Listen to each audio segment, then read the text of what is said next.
Hey there! I'm author Sarah A. Chrisman. And I'm Gabriel Chrisman. And today we're going to be discussing Neil Postman's book, Building a Bridge to the 18th Century.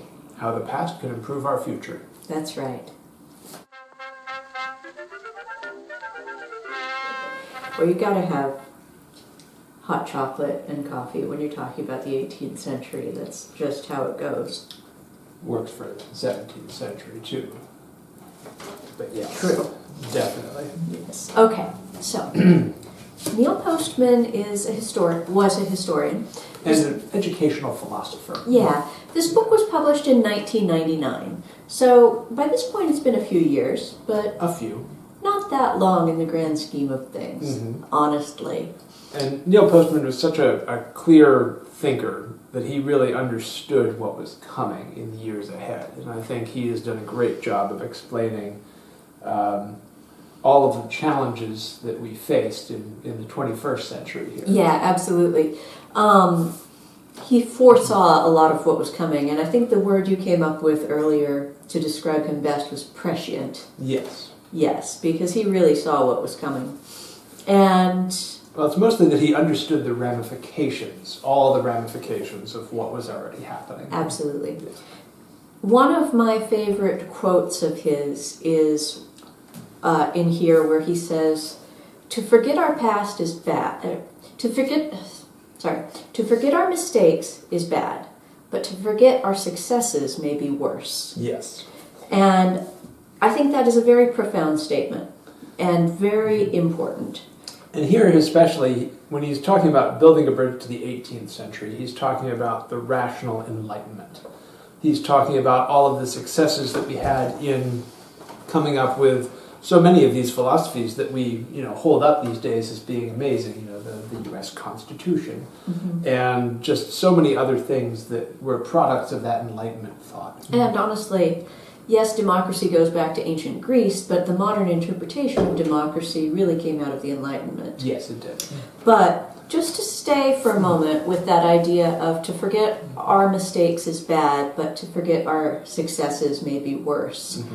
I think all too often these days, people deliberately try to erase all the successes of the past. And I think it's terrible, it's depressing. They want to represent the past as uniformly bad. Well, and they do it so that they can present themselves as wonderful for having come through this bad place because we're so much better than these bad people in the past. But that's just arrogance. It's presentist as well. Explain what you mean by presentist. It basically means that by default, anyone in the past is bad and did things worse than we do them now. Because they were in the past, and old is bad. That's sort of the presentist philosophy. Well, it's also the philosophy that things are perpetually improving to some unknown end game, and they're only ever getting better and better. But really, if you look at history, it's more cyclical. It's more cyclical, but we're getting off track here. We're getting off track. I want to stay for a moment on the idea of the importance of remembering successes. Because it's by learning from our past successes that we can build on them. Yes, we have to learn from past mistakes, but it's just as important to learn from past successes and to celebrate those successes. Because if you're only ever focusing on negativity, then you have a really depressing life, honestly. And there's a lot of really amazing history in our culture and in every culture that should be celebrated. And I think these days, there are plenty of young people these days who don't know who Lewis and Clark were. I was recently talking to a bunch of college students, and none of them could tell me who Ben Franklin was, beyond one said, "He was a president, right?" It's like, no, Ben Franklin was not a president, but he did a lot of interesting stuff. And so I think that neglecting to study the important aspects of our history is it's missing out on a lot. Mm-hmm. It's missing out on a lot of what makes us who we are. It also means that you really don't understand how we got to where we got to. Absolutely. Yeah. Absolutely. Okay, so there's that. And he talks a lot in this book about technology. Mm-hmm. And because he's been accused of being a Luddite. Well, this isn't such a bad thing to be accused of. Well, he points that out too. Yes. He points that out too. And he says that the most obvious question to be asked about any new technology, for example, interactive television, virtual reality, the internet, or for that matter, doorknobs and toasters that can understand human speech, is what is the problem to which this technology is the solution? Now, I would add AI to that list. He was a bit before AI came about in its present incarnation. Mm-hmm. But he's looking back on the 18th century and asking how all the 18th century philosophers would see all of these things that were contemporary to him, and he's extending that out to all these other things. So what is the problem to which this technology is the solution? Right. And he points out also that, of course, you can drum up any number of possible questions that, the marketing people basically can get behind any technology and make it seem necessary. Yeah, actually, let me continue. Continue that statement that he had in there, because he pretty much has exactly what you just said. What is the problem to which this technology is the solution? This question needs to be asked because there are technologies that are employed, indeed invented, to solve problems that no normal person would regard as significant. Yes. Of course, any technology can be marketed to create an illusion of significance, but an intelligent, aware person need not believe it. There are those in high places and with easy access to our collective ear who, in speaking of the information highway, stress that it will make possible 500 or 1,000 television stations. Are we not then obliged to ask, is this a problem that most of us yearn to be solved, indeed need to be solved? Do we believe that having access to 40 or 50 stations, as we do now, is inadequate, that they are not sufficient to provide the information and amusement we require?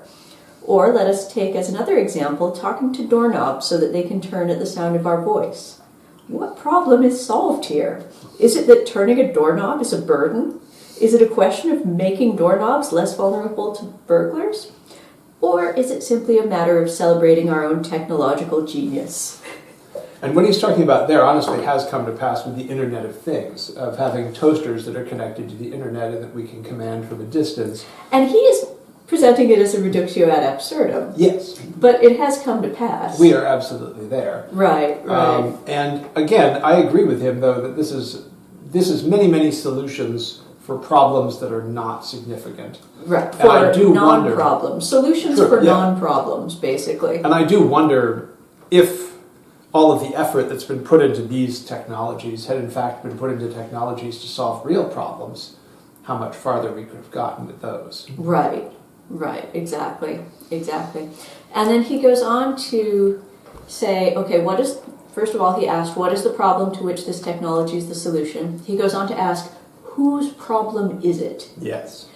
And then, which people and what institutions might be most seriously harmed by a technological solution? Which I think are very important questions. And I absolutely love this part, where he says, only a fool doesn't know that new technologies always produce winners and losers, and there is nothing irrational about loser resistance. Bill Gates, who is of course a winner, knows this, and because he is no fool, his propaganda continuously implies that computer technology can bring harm to no one. That is the way of winners. They want losers to be grateful and enthusiastic, and especially to be unaware that they are losers. Yes, and that is a critical insight into today's world. Yeah. As well. Let's stay there a minute and talk about how the concept of technological winners and technological losers applies to what's going on in the world today. So artificial intelligence is probably one of the most obvious ones. Who are the biggest winners, do you think, and who are the biggest losers? The biggest winners are the people who own stock in these companies, the chip manufacturers, the companies that are working on AI data centers and technologies. Which actually, someone at our bank tried to, someone tried to sell us stock in AI companies, and we told them, no, we feel they're immoral. And we also feel that it's going to be a bubble. It's going to be a bubble, but it's an immoral bubble at that, which Correct. is a double strike against it. Yeah. But anyhow, go on. But these people who are making significant money off of AI right now, and again, I do feel that is a bubble and will not last terribly long, but they are the most obvious winners. Mm-hmm. In order to make that happen, they are selling everyone on the idea that this will solve pretty much all your problems. It may even bring about, the end of times or whatever they're trying to convince people. None of that is true. But to me, there are some really obvious losers. There's some obvious losers in terms of the exploited labor that's being used to train these AIs, because go more into that, because people may not be aware of it. So a lot of the artificial intelligence is not actually created. Basically, it's a statistical word crunching engine for most of these large language models, but it does not have any idea the quality of its output, and most of them have to be trained in order to produce any sort of acceptable output by a large number of human trainers who are paid pennies to basically rate content that's generated by the AI so they can help direct it in the right direction. That sort of human labor, almost the mechanical Turk situation again, is invisible to the average user of AI. They have no idea how much of this is done by humans behind the scenes. Well, and there's also all of the human labor that is getting stolen by the AIs. Correct. As an author, I have to point this out. Yeah, that's a whole other issue. And for me, that is even more fundamental because it comes first. Yes, so all of the text that they harvested, a lot of it is, in fact, intellectual property. It's copyrighted information that is being flat out stolen in order to train the AIs. And this is not limited to things that are in the public domain. No. This is not limited to things by people who are long dead. No, this is current copyrighted material that they're just blank out stealing. Yes. And then beyond that, you also have the fact that everyone is going to end up as a loser from this technology. You look at it in terms of environmental cost. That this is eating... A lot of people don't realize that, so you should talk about that. So an AI search on Google, for instance, and now that is the default, you cannot turn off their AI at the top of it, that consumes 10 times as much power as the previous Google search. And the previous Google search was consuming plenty of power to begin with. We're from Washington State, and Google had their supercomputers on the Columbia River for a reason, because it needed the power from the massive dams that are on the Columbia River. So besides the power consumption, data centers are often built in fairly remote areas in order to be close to a power source and in order to have basically a lot of cheap real estate. But they also need immense amounts of water for cooling these computers, especially for the AI systems that generate so much waste heat. Now, the heat is its whole other issue as well, but they are now consuming so much water in some remote areas that they're depleting aquifers, which are being used for agriculture. Which brings us to where we live now, because now we live in farm country, and farmers are having trouble with not enough water. And some counties in Iowa, in fact, have basically created embargoes on any future data centers being built in that area because they're worried about the water supply. And this is where America's food comes from. Iowa has more pigs than people by a large number, and there's more corn than pigs. This is one of the states that feeds America. We need the water to grow the food to feed our people. But one of the biggest ways that everyone is going to end up losing from this technology is because students are using it and as a way of simply shortcutting any actual learning. Right. And this is something where education for a long time has gotten confused about what the point of education is. And by the way, there's another Neil Postman book for that called The Ends of Education. And he's got The End of Education and The End of Childhood.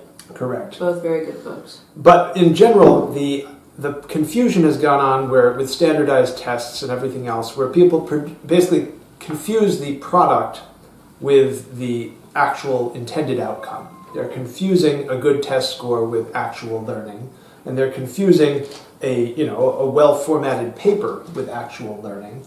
And now that students can basically generate a well-formatted paper in seconds on some of these AIs from stolen information using exploited labor and, well, basically destroying the environment. But of course, forget all that. It's easy, right? But learning is not a destination. Learning Correct. is a journey. Right. And that's what everyone is forgetting about in that. And the fact that students basically have access to this, it trivializes the idea about writing. Right. It takes the humanity out of it. And to really have any quality, the whole point of writing something out is to be able to think it through, clarify everything in your head, synthesize some ideas, and then communicate them to another human being. Right. And in the Middle Ages, in the medieval period, there was the trivium of knowledge as the combination of logic, rhetoric, and grammar. None of those three things is being taught anymore in the basic grades, or even a lot of the time in college.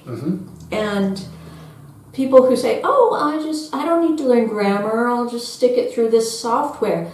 The problem is then you don't learn to think, you don't learn to analyze, you don't learn to consider things. Because the whole point of studying grammar is to help you analyze and help you think about things, It's to help you clearly state your ideas. Right. And That's what grammar does. It's not just thoughts. it's not just Emily Post's rules about what fork to use as applied to language. That's not what it's about. Right. It's about learning what language is. And rhetoric, when it comes down to it, is understanding how people can manipulate you through language. And that is absolutely important when understanding and being able to see through advertising, when being able to see through marketing, when being able to see through how, in fact, these AI companies, for instance, are manipulating everyone to enrich themselves. Right, exactly. Which brings us to another really important part. And without studying any of those things, people are simply an easy mark for anyone who wants to weaponize that. Right. And so I think this is brilliant. The modern-day sophists. Yeah. Quote, "This is not the place to provide details as to how education can help the young defend themselves against propaganda in all its seductive varieties, but a serious attempt at language study is, I believe, the key. And of course it must begin with the idea that words are not only tools to think with, but, for all practical purposes, the content of our thoughts. I am not implying that the world consists only of words, that is to say, I am not a modern French philosopher. I am saying that whatever meanings we give to the world, what sense we make of things, derive from our power to name, to create vocabularies." And he argues that understanding the words for things, understanding how to choose the right words for things, is to understand the world. Yes. Is to understand how to think critically and how to analyze the world. That the world is words. And there is a reason in information science why one of the basis of how to organize information is controlled vocabulary. Right. And so being able to understand terms of art and how the words we use for things shape our understanding of them. Yes, absolutely. So these things are not trivial and to be outsourced to some automated system. These things are fundamental to what it is to be human and to what it is to be a rational thinking being. And in order to have the tools to defend yourself, or at least to understand what's going on in the world around you, these are absolutely necessary because so many people are working so hard to basically exploit everyone for their own gain. And without access to these sorts of understandings, that leaves everyone pretty much defenseless against that. Yeah, absolutely. Absolutely. And he talked about the power of propaganda and the power of true knowledge and true learning to combat propaganda. It's the only tool we have to combat. Absolutely. Absolutely. And he talks about the importance of distinguishing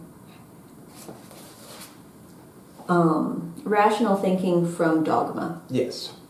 And how if you're taught to accept something as truth just because your teacher told you so, doesn't matter how true it happens to be.